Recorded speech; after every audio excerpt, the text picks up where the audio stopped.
Well, it is the middle of April, and unfortunately, more than just people are enjoying the recent wet weather and warming temperatures. So far, spring has created the perfect conditions for mosquitoes to breed. So joining us this morning is Luz Maria Robles with the Sacramento YOLO Mosquito and Vector Control District. This is also Mosquito Awareness Week. It is, yes, thank you for having me. So the perfect time to talk about mosquitoes. Yes. What's the most important message that people need to know this year? The most important message is that, we need to do what we can now to prevent mosquitoes later on in the season. As you mentioned, we have had some kind of like odd weather, right? It was hot, then it rained, and that combination creates the ideal mosquito breeding conditions. So it's very important that we do our part by draining sources of stagnant water around our home. And it's going to rain again, like tonight. So we're expecting even more rain. Yes. Are there things that people should be doing like now in anticipation for the rain too?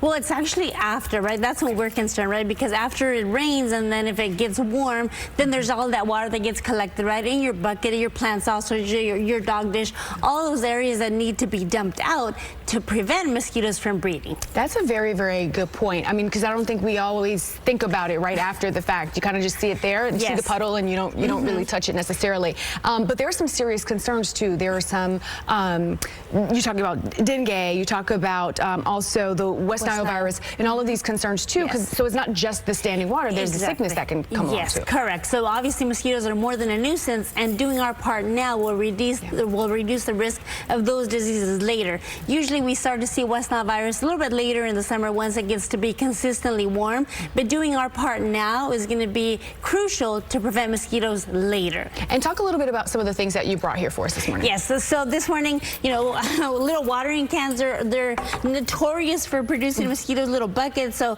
just little reminders to make sure that we're doing everything that we can around our house. Personal protection is always best now that the weather is warmer. People are spending more time outdoors, so it's important to prevent bites because that's how we prevent getting sick as well. Yeah, and I see, of course, our big mosquito.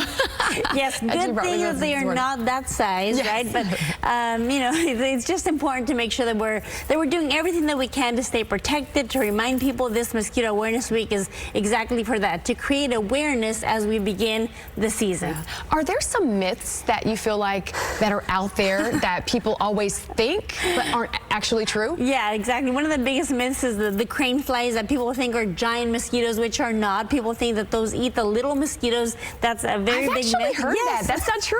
Oh, no, wow, okay. Those are mosquito eaters. They like to come in your house, but they actually don't even bite. They don't feed on anything. And there's all kinds of myths about natural repellents that you can use. If you're looking for a natural repellent to put on, oil of lemon eucalyptus is going to be your best one. But there's, people think that they can spray all sorts of stuff around their yard to do the job, but really a natural alternative is oil of lemon eucalyptus. That's your best choice. All right, lots of great information. Always good to see you. Nice. Thank you so much for coming in this morning.